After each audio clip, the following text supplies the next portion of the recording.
All right, you're welcome back. It's talk time. Nigerians have been reacting to the recent breakthrough of the Economic and Financial Crimes Commission, EFCC, in the fight against corruption. Recovered looted funds discovered by the EFCC recently following the whistleblower policy has repositioned Nigeria's anti-graft war in a positive light and built confidence in the nation's anti-graft agency.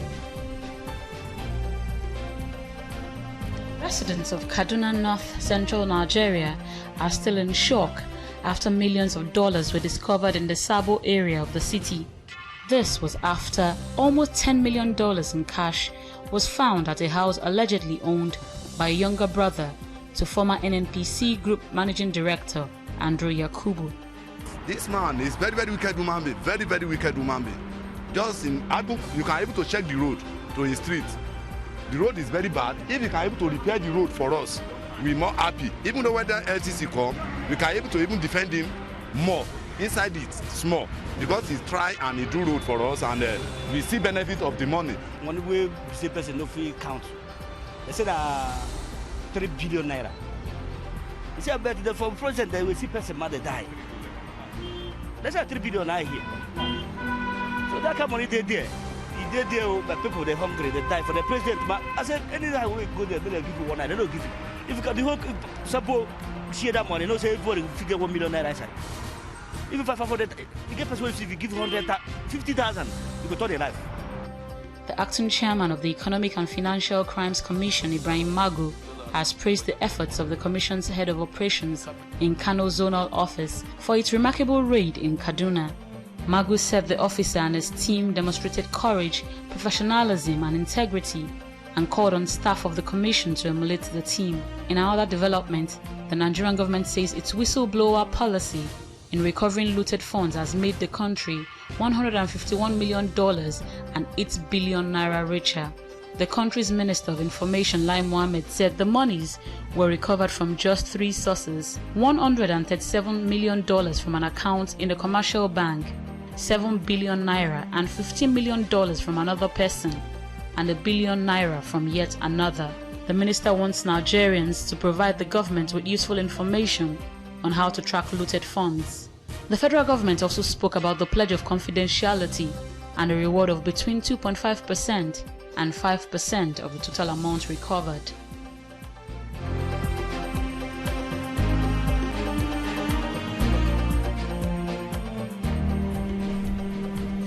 All right, when you hear Nigerians burying their minds sometimes, you just wonder what goes in their mind sometimes. Yeah. Now, joining us in the studio for this discussion is lawyer Bartholomew Agwegbodo. It's nice to have you join us. Thank you. My pleasure. All right. And also joining us on phone is a lawyer, Chuks Nwanna. Chuks, good morning.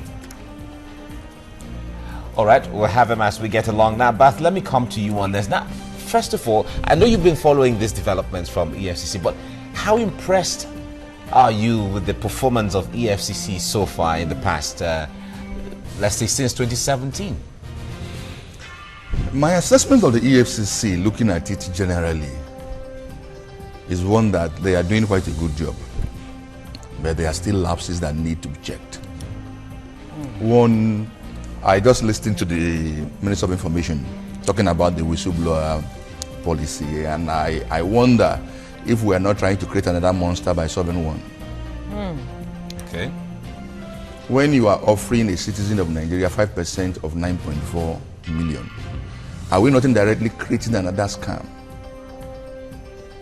where government officials who want to loot our funds set up a fund they know already has no backtracking trace, and somebody comes on, I'm a whistleblower, there is this money trapped here, and it leads us to that. And if you look at 5% of $9.4 million is a hell load of money. And the person who did that job probably is seen as somebody who got source information from God knows where. I am a bit worried that that trend may be killing one problem and setting up another one. Then on the performance on EFCC generally, I am also worried on the level of prosecution and conviction.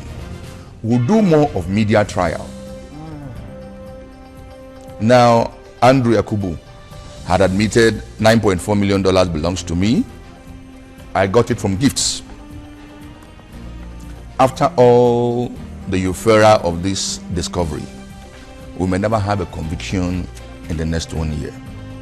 And interestingly, something may happen tomorrow that will be bigger than the $9.4 million. And it's a trend in Nigeria that when a discovery of this nature is brought to the book, we all bear our minds the way we feel about it. But what is the follow-up? It's been very, very curious. If you look at the EFCC operation since 2007 in particular, till now, that's 10 years back, you find out that we've had some mind-blowing discoveries.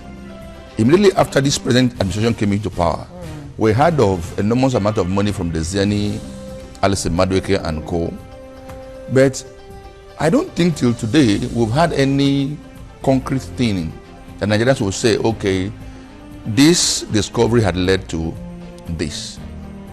This discovery had led to this. So my worry is, it's time we wake up to our responsibilities, that it is not just about discovery. It is about following every major lead to a conclusion, a final conclusion. To a complete Yes. closure. Now let's even look at the war against corruption generally. Listening to some of the respondents there, in the case of Yakubu Andrew's loot, or alleged loot, well, at least he has admitted, so it's no longer an allegation. What those people are saying, or what they said in that report, is it troubling to you? One of them said, look, the road to this place, to the house where this money was found, is not even in good condition. If he had fixed it, we would have defended him. We would have defended him. Somehow. Have we as Nigerians really come to terms with the impact this corruption has had on us? Or are we just waiting for our turn so that we can, get part of the loot?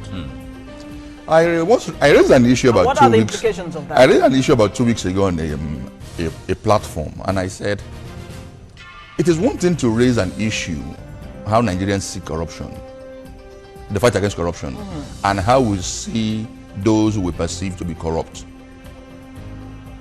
Our norms and values have been so bastardized that Nigerians now care less what the source of the money is. Everyone, including those in government, are more concerned about what use that money is put to. I'll give you a practical example.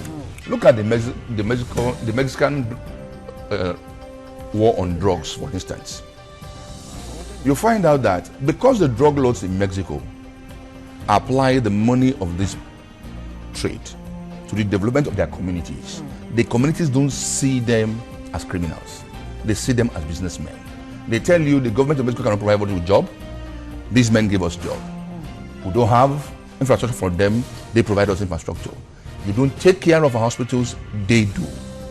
Now that mentality has set up in Nigerians that if a thief comes to a church and donates 100 million naira to a church building fund, what happened in Ibori's Thanksgiving service will repeat itself.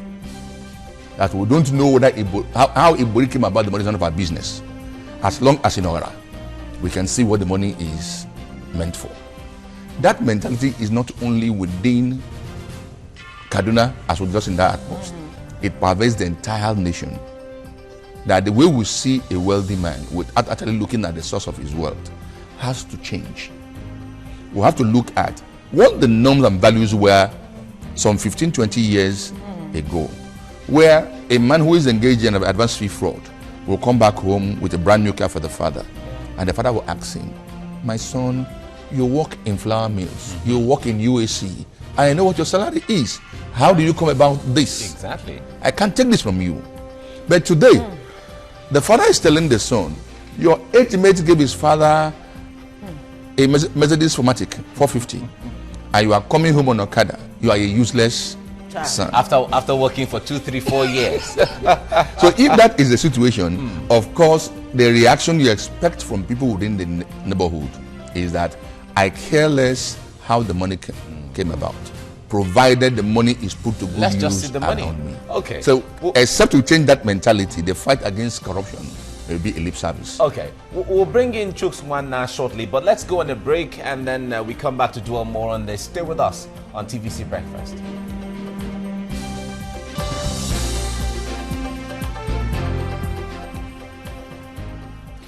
All right, if you're just joining us, you're watching TVC Breakfast, and on this segment, we are discussing seeming breakthroughs by the Economic and Financial Crimes Commission in Nigeria. Lots of Nigerians are talking, and they feel very impressed by recent development where monies have been recovered through the effort of the Economic and Financial Crimes Commission. We have with us in the studio a lawyer, Bartholomew Aguegbodo. 2.5% to about 5%, that range is set aside for a reward for anyone who comes up as a whistleblower. So if we take into cognizance the monies from former GMD of NNPC running into millions of dollars, 2.5% of that amount of money for anyone who is a whistleblower is really a huge sum of money. What do you think? Well, with a lot of respect to... Hello? Yeah, we can hear you. Go ahead. Yeah, with a lot of respect to my colleague there out in the studio, I don't entirely agree with the assessment that the whistleblower policy may become Hydra-headed in future. The truth of the matter is 9-point-something million, 5% or 2.5% of it, yes. In relation to what is recovered, is a very small amount of money. Now, the world over, you know, people are compensated for information. Information is very, very key. It's at the core of most investigations, it's at the core of most convictions as well. You would realize, even for Osama bin Laden, there was a price for information. Whenever you visit crime scenes, police will say to you, XYZ amount, if you can come forward and give us information. It's a policy that has been tested, yes. It may not be perfect, but at the end of the day, it just works very well if properly applied. I'd also like to draw your attention to what I may call state policy. You see, you're torn between sending Andrew Yakubu to jail or recovering the money. What do you prefer? Do you want Mr. Yakubu to go to jail? Probably stay 5, 6, 10 years, feeding at government expense? Or do you want the money to be recovered? I think in the circumstances in which Nigeria has found itself lately, there is a lot more emphasis on getting the money, recovering the money. And so $9.4 million, if somebody gives you information, we'll gladly part with a substantial amount so that the money can come back into the coffers. Now, it is in the context of all that as well that the Administration of Criminal Justice Act recognizes something like plea bargain. Okay, in consideration of A or B, you do A or you do B and C. And so, to that extent, I think it's a policy.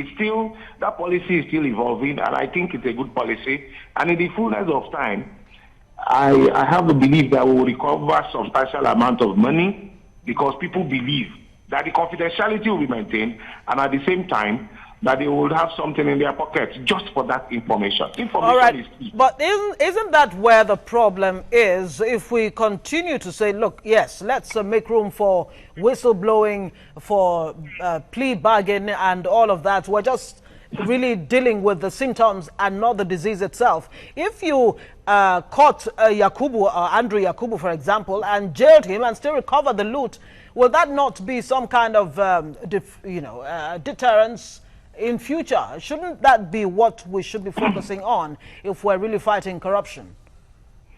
Well, you see, you need to appreciate the fact that there are different dimensions to fighting corruption. Now, they say, for instance, if you must fight crime, if you want to fight crime, you can either adopt the option of going to build more prisons or you create jobs. Either way. So the point I'm making is that there are different ways you can fight this corruption. But you see, I am looking at the system that allows somebody to make that kind of money and call it a gift. We should be looking at institutional reforms This is actually a call for us to reform the NNPC. A system that allows the man to get $9.10 million as gift. That is the one we have seen, as a gift. In what capacity did he get the gift?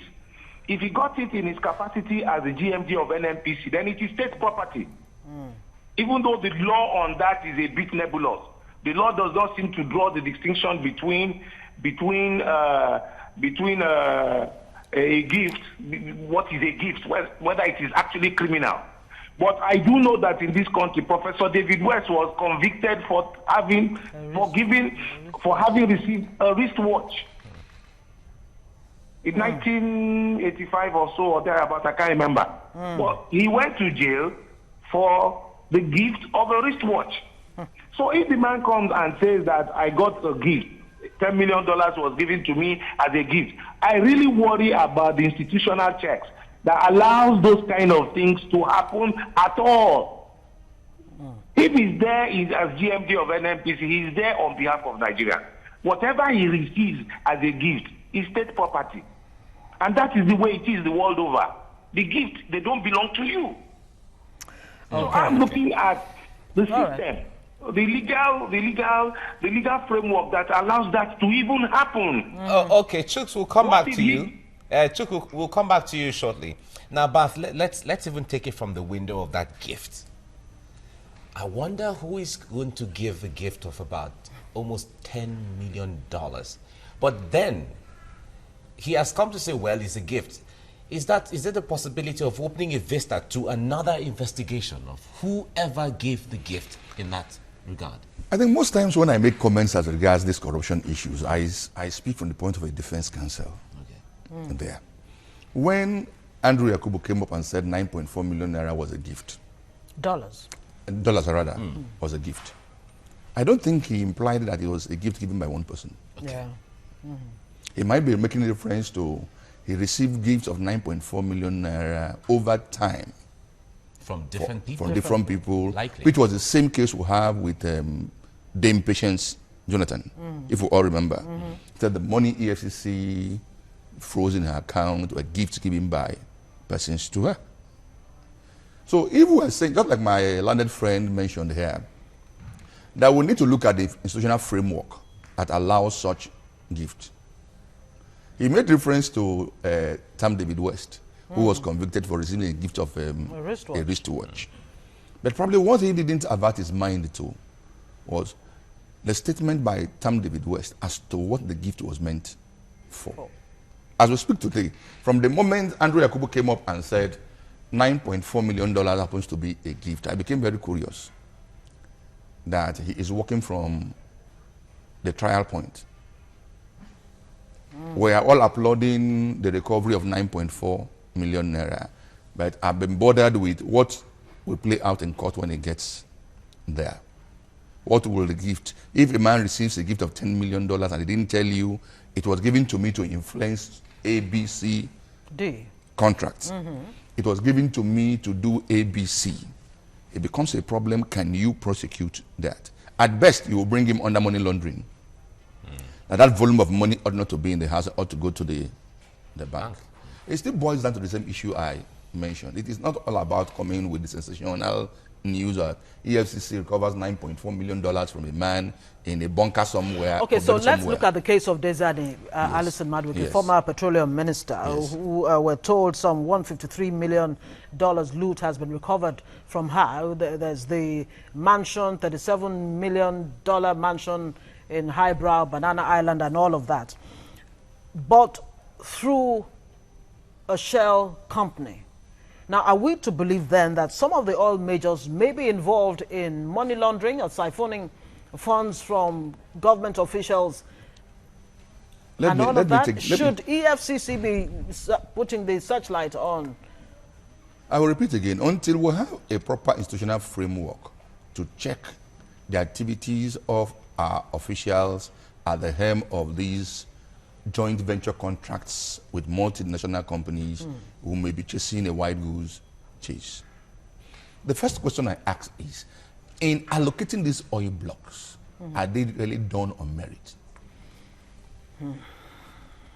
in giving out all these joint ventures agreements, are they usually done through transparent open biddings? These are where the issue comes up. I need a favor from the minister there.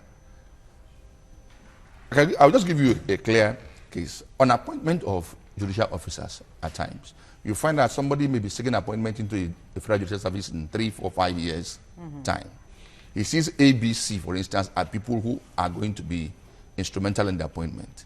And from today, he begins to offer services, unsolicited services, attending to requests made by them, in anticipation that in 3, 4 years' time, I will be in a position where they will decide my fate.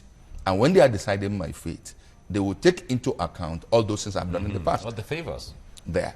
Now, if you put in the context of the design thing, if President Obasanjo had launched the library after he became president, would that kind of money have rolled in?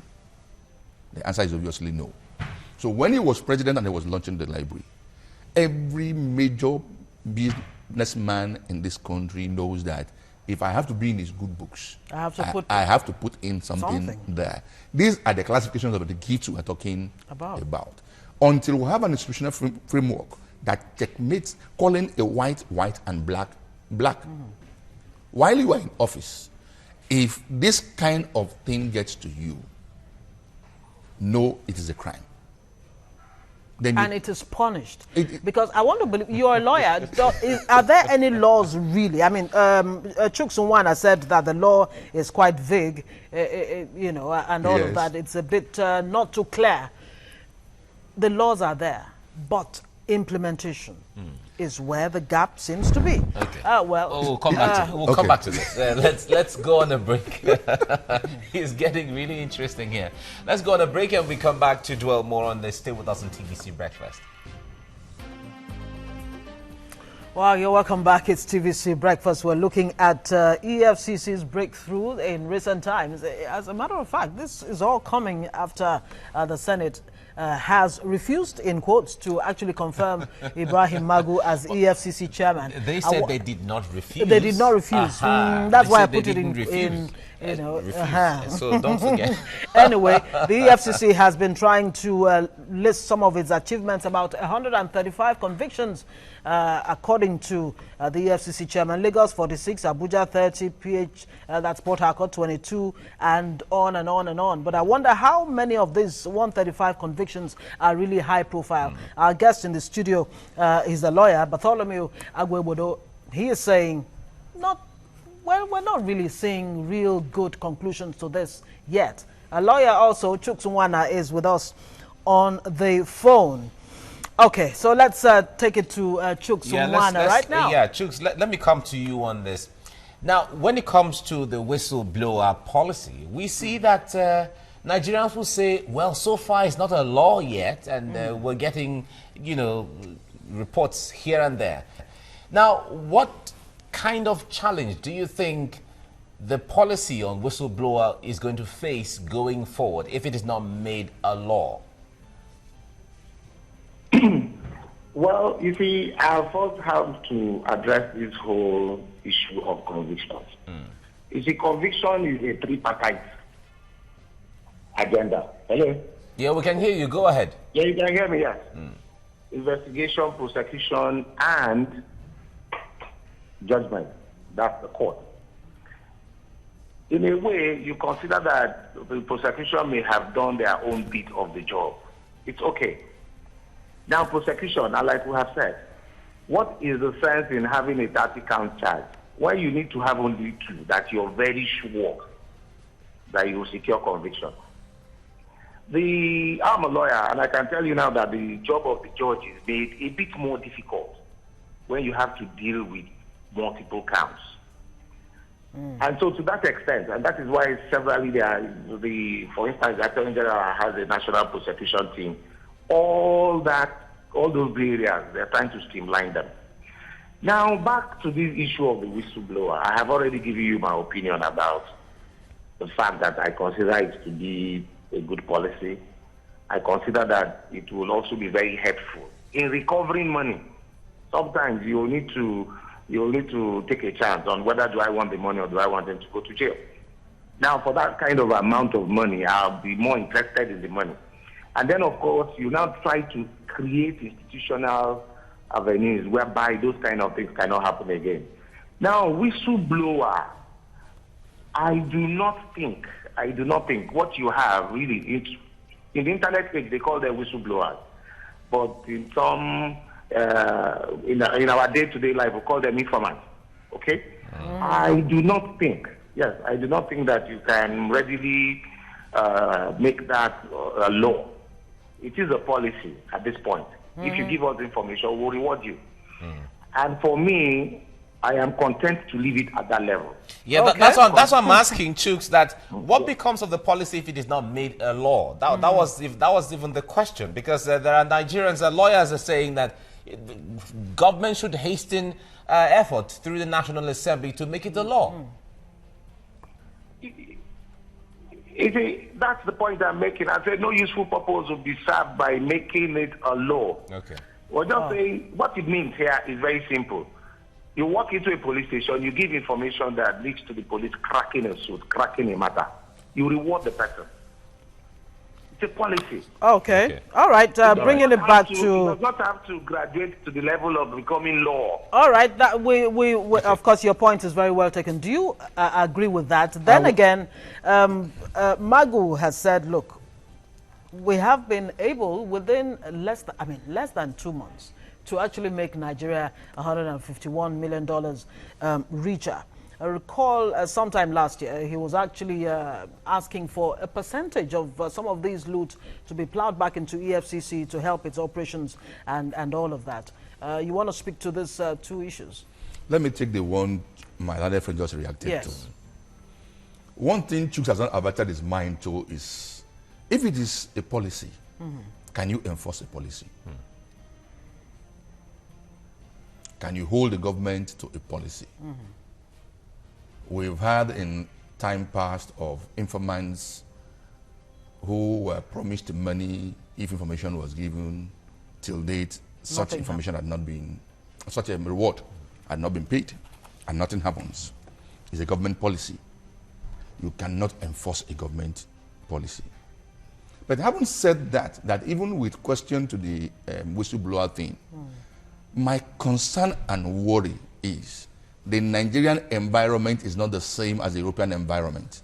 It's not the same as the United States environment. What we are paying for, if I understand that very well, is gathering of intelligence, which ordinarily falls within the purview of the law enforcement agents. Now, I repeat the question I asked before on that very one. $9.4 million had been recovered. Somebody gets 2.4 million as a whistleblower. Now, the balance of that is meant to go into government coffers. What if that very one is intercepted somewhere along the line again? Because the Nigerian environment is always a very funny environment. We always find a way to Nigerians always find a way of scuttling everything we bring forward. We've had the issue of looting and relooting some time before. That's what I'm saying. So if we're saying, like I said, this policy is not only operative in Nigeria, it operates in other countries in Europe. You give instance of Osama bin Laden. There's a difference between placing a ransom on a particular case than making it a government policy. My own worry still remains. It may be a cycle of another corruption avenue where a law enforcement agent has information that he could use to work, because he knows that the amount of money involved there is $10 million. If he does that as a policeman or an operative, he doesn't get a dime. He calls a friend of his or a distant relation of his and says, pass this information officially to our office. It comes in. That person is called the whistleblower, and that money goes. Okay, so the issue of, all right, let's bring in Foladele at this point. We hear she has something that Nigerians are saying concerning this whole EFCC and she's here. Successes. Hi again, good morning. So far. Hi again, Mike and Ngozi. Okay, so let's see what people are saying online. Abiyoye Kayode says, can the federal government use the money discovered by EFCC from Andrew Yakubu, local safe, to pay salaries of the innocent workers? Oluwashina says, I should be able to place a bet on who EFCC will arrest next and whose house money will be discovered. Okay, psychic. Harun Topsid says, we're in big trouble in Nigeria. I wonder how much stolen money is hidden yet to be discovered by the EFCC. Austin says, EFCC has discovered another 11.75 billion naira. That's all we hear. What will happen to the money now? We won't know. Hashtag I stand with Nigeria. Hashtag bad country. Emmanuel Estian says, court orders forfeiture of Yakubu's $9.8 million, 74,000 pounds recovered by EFCC. The thing is, what happens to this money? Everybody is asking. That's what Nigerians are concerned about. Well, they need to know. Yeah, they do want to know. We have a right to know. Swiss Giddy says, am I the only one who thinks the money recovered from Andrew Yakubu was $10 million, but EFCC took $2 million? Hashtag behind the scene. Ever so skeptical. Olisa Eloka says, what if Yakubu didn't steal up to that amount the EFCC are saying he stole? How can one steal such an amount of money and not raise red flags? Okay. So let me quickly take you up on that. Skeptics around. Yeah, a lot of skeptics, and of course, like we said, Nigerians are asking. Okay, let me go to Chooks on the phone. Yeah, Chooks, people are asking what is going to happen to the money that has been that has recently been discovered by the EFCC. For example, in Yakubu's case, what do you think should happen to the money? Once, are you there? Yes, we can hear you. Okay, you're here. Okay. Once the process of forfeiture is concluded, the money is paid into Federation account. It's money recovered from a public servant who has gotten gifts in his official capacity. So that money should normally be paid into the Federation account. And of course, you know what happens thereafter. Every state should benefit from it. But back to the point, let me just quickly restate this point. When you are fighting corruption, the tools for fighting corruption will be different. You're talking about money stashed here and there. Now, that money that Yakubu stashed somewhere could not go into the system only because of BVN. That's a policy. He couldn't push that money through the system. That's a policy. That is a situation where you have strengthened your institutions such that dirty money can never find its way into the system. And so to that extent, I think, candidly speaking, that you cannot legislate whistleblower into law and say if you do X, Y, Z, this will happen. As a policy, it is easier to tinker with it. What if you have 5, 6 people giving the same information? How does the law deal with that? At the level of policy, you can manipulate it. You can iron out the creases and all of that. So it's a lot better for us to retain it as policy. This money should go to the Federation account after, of course, the whistleblower has been paid. Chooks, thank you very much, Chooks, for joining us this morning. Thank you. Thank you. Well, thank you so much. Thank you. Bath. Yes. Are you curious that in the 2 years life span till date of this administration, the EFCC has not had any cause to beam the searchlight on any person in this particular government? Are we to assume that no infractions, no financial misappropriations been going on with this fixation on past governments, especially the Jonathan administration? My view on that won't change from what it has always been. Start from the known thieves until we get to the unknown thieves. One, if you want to touch somebody, a minister, for instance, there have been a series of petitions against Rotimi Amechi and co, and you said bring them in. The likelihood you may spite the government of the day is very high. Okay. Who pays the piper dictates the tune. All right, we'll have to leave it there. All right. Thank you very much, Bartholomew Agwebodu, for joining us on the program this morning.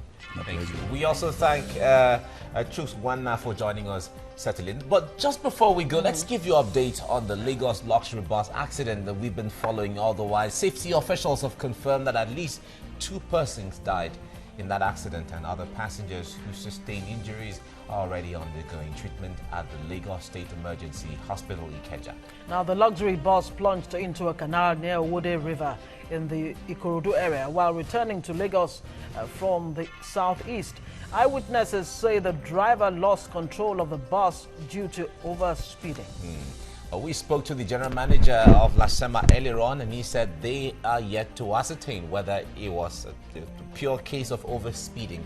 Thank God the driver is with them. Other passengers are also with them, so they will use the time to find out actually what happened and how it all happened. So we'll be, all our cameras and our reporters will be following up on that to give you updates on how things are going. From reports we hear now, the traffic is flowing gradually, that axis. The Lasema is still on ground, the LASMA officials are still on ground, the road safety is on ground, and they are helping with the traffic flow around the Ikorodu area. Of course, we'd like to urge road users to do as much as possible, cooperate with the officials so that we'll have free-flowing traffic. Of course, typically on Fridays, it's really bad on Lagos roads, but of course they're doing their best. All right. On that note, well, on that note, we close the curtains for the week on the program. We'll be back again Monday, but it's going to be a lovely weekend, so have a great weekend, I would say. I am Mike Okwache. you have yourselves indeed a rewarding weekend. I am Ngozi Ali. Bye now.